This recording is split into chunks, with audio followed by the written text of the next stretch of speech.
Hey guys, welcome back to Beat of the Soul. So today's Motown's 61st birthday, and last year for their 60th, they released a documentary called Hitsville, The Making of Motown, and it was really good. I went to the Everyman Cinemas to go and see it, and I definitely recommend going there because it's really nice if you want like a nice luxury cinema experience. So in honor of their birthday this year, I thought I would do a little review about the documentary and just talk about some of the key things that were mentioned.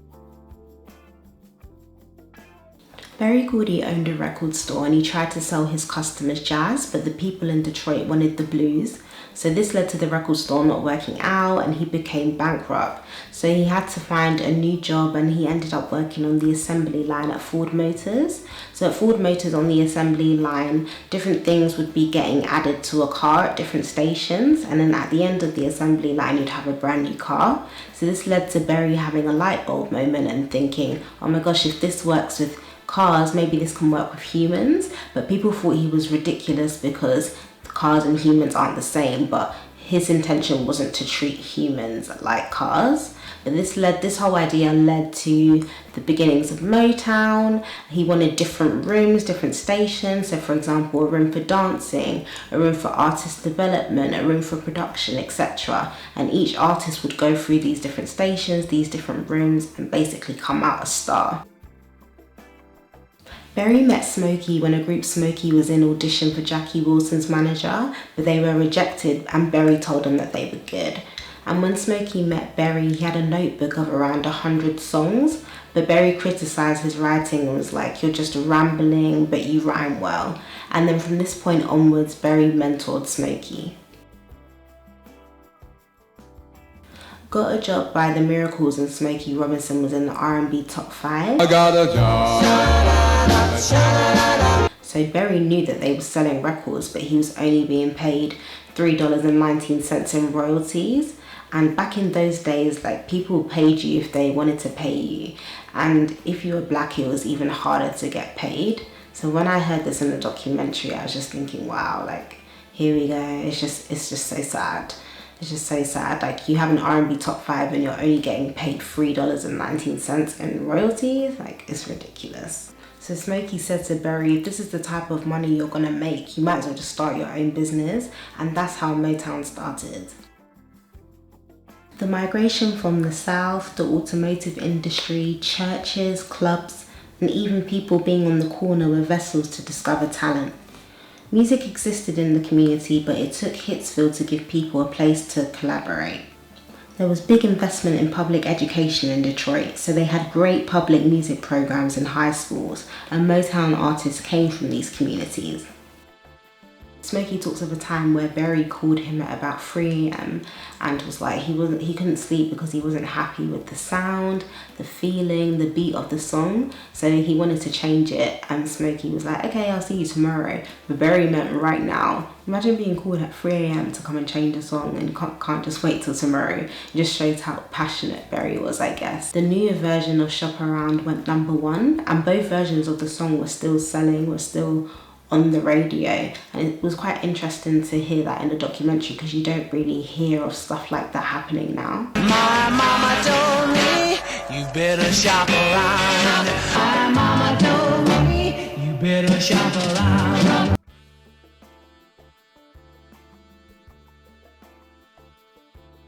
I will build you a castle with a tower so high it reaches the moon. I just love the way I'll Try Something New was written. It's so poetic, it's so beautiful. It seems like it's simple, but stuff like that is actually so hard to write. And I feel like if you're an aspiring songwriter or poet, I'll definitely study people like Smokey Robinson because it's so amazing. I just love the whole messaging of the song. Like, he's basically saying that he'll do anything for a woman, and if that doesn't please her, he'll try something new. If the next thing doesn't please her, he'll try something again. He'll try something again and again and again and again.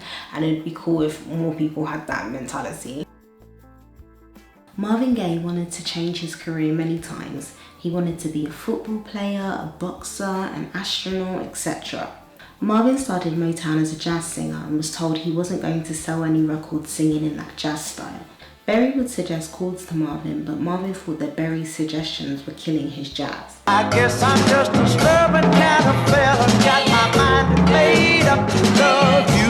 just goes to show how talented Berry Gordy is, because he can turn something that is good into something that is great. Around 1969 and 1970, Marvin Gaye began to think about the world more. For example, the unrest that was in America and the war in Vietnam. The documentary brilliantly showed the process of what's going on. We saw the bongos come in and he layered his vocals and the production was amazing. Berry was against Marvin writing about what was going on in the world because he was concerned about the Motown brand. But Marvin didn't give up. He wrote what he felt and he fought for his creative and artistic freedom. And Berry was proved to be wrong, because Marvin Gaye's What's Going On was a hit. And Smokey Robinson even said it's his favourite album. This album is still relevant today because of what is going on in the world. Stevie Wonder came to Motown when he was 11 years old. He felt like he was in a candy shop due to all the instruments that were around him.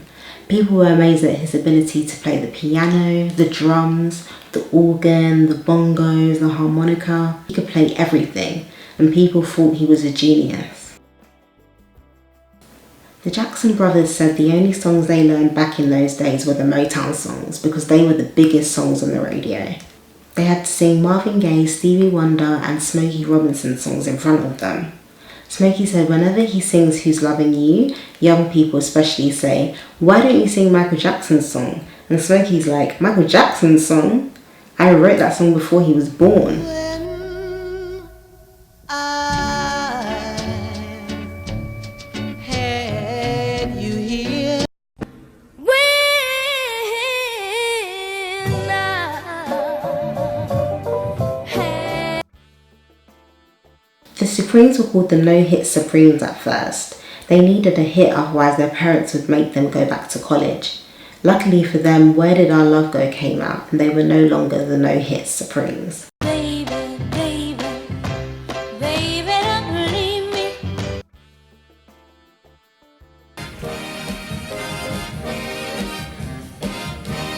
I've been crying. Berry created healthy competition within Motown artists. It made the artists better. Smokey said his greatest competitor for getting music out on The Temptations was Norman Whitfield. Norman Whitfield beat Smokey with the release of Girl, Why You Wanna Make Me Blue by The Temptations.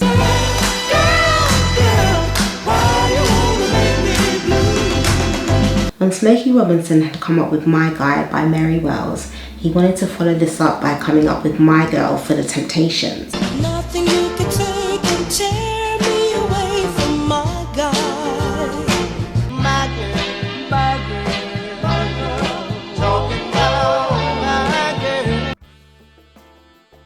Smokey plays the piano, then Robert White, who is the lead guitarist for the Funk Brothers, was just messing around when the guitar riffs came in. We then see the breakdown of the vocals and the strings, the horns, etc., and how it all comes together.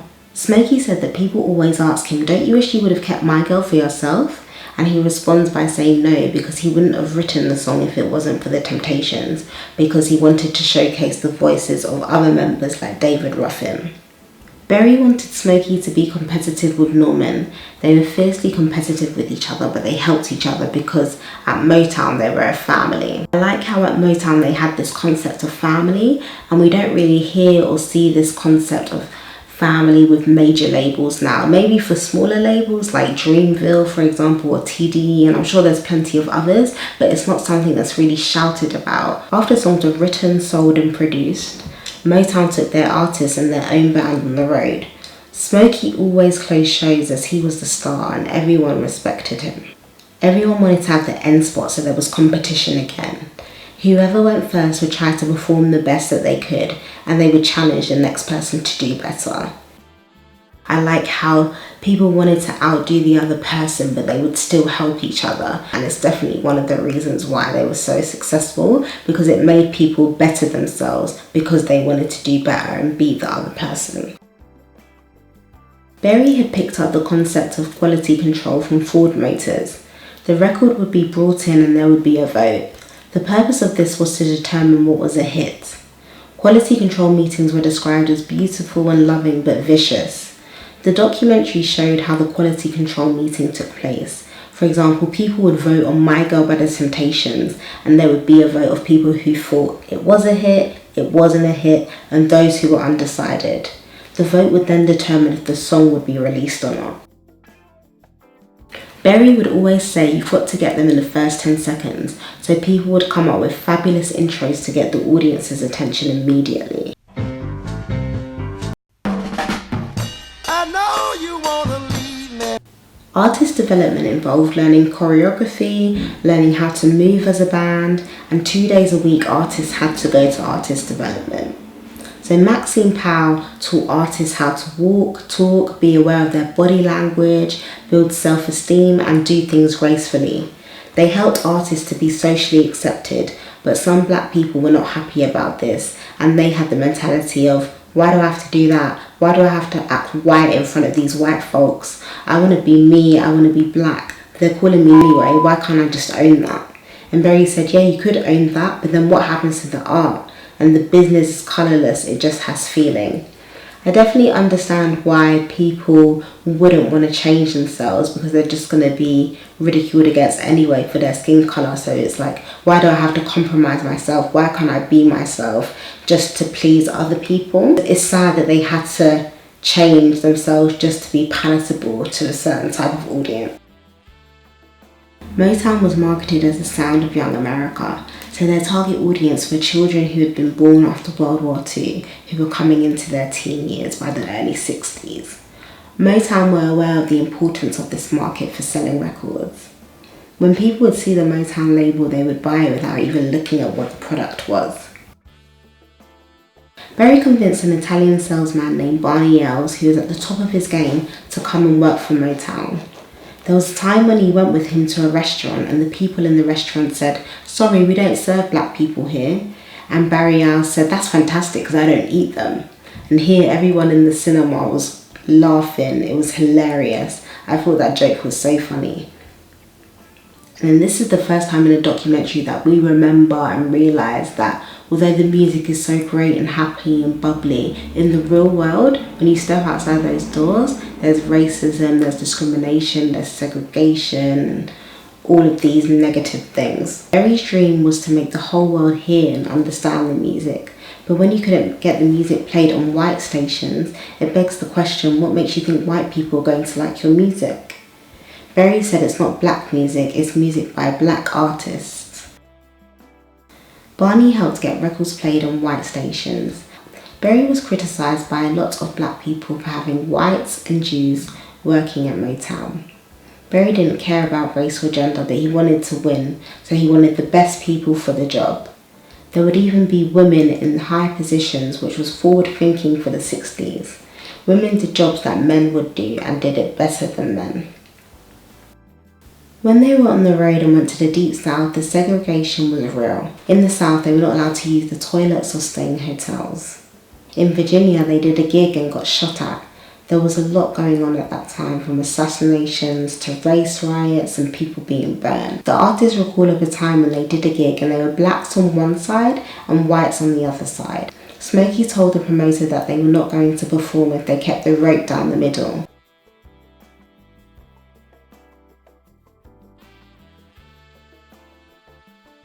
Motown lost 3 of their best writers at the peak of their success. Stevie Wonder wanted to reorganise his deal with Berry once he turned 21.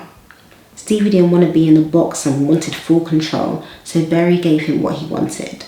Berry even voted against the Temptations' Cloud 9 because he didn't want to glamorise getting high, but the public wanted it. I'm doing fine up here on Cloud 9.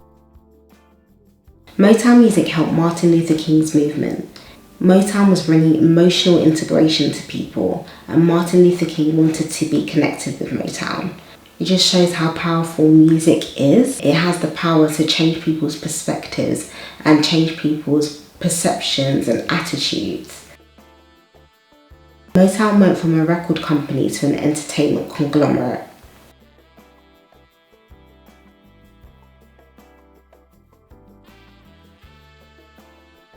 The Jackson 5 had their own cartoon series.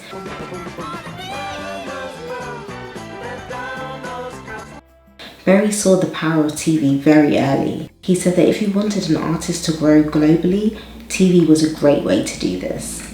And you can see that people are doing this now. People are going on reality shows to advance their career or to get a career. People are starting YouTube channels. People are having their own perfume lines, their own merchandise. People are just expanding beyond the music.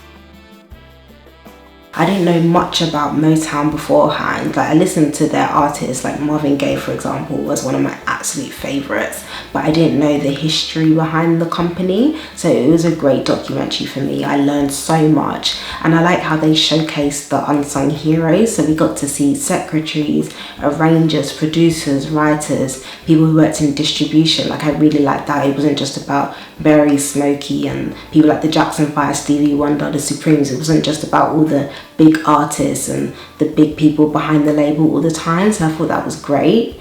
It was also great to see Smokey, Robinson and Berry's dynamic. They were so cute. They would banter with each other, be cracking up, making jokes, and I just love seeing their dynamic and their friendship. It's really great, like how they're still friends to this day, still best friends to this day.